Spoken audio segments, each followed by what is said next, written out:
মানবতার মহান শিক্ষক নবী মুহাম্মদ মুস্তাফা সাল্লাল্লাহু আলাইহি ওয়াসাল্লাম এর 4টি বৈজ্ঞানিক উপদেশ, যাহা আপনার জীবন পরিবর্তন করতে পারবে বলে আমাদের পূর্ণ বিশ্বাস।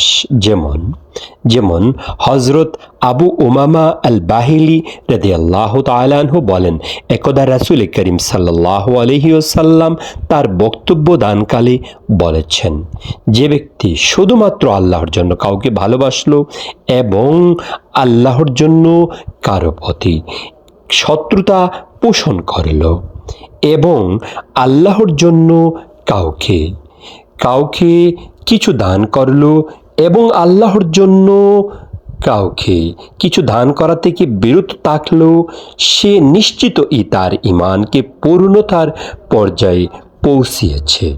রেফারেন্স আবু দাউদ সুন্নত অধ্যায়। বন্ধুগণ, আমাদের আইডি সাবস্ক্রাইব করুন।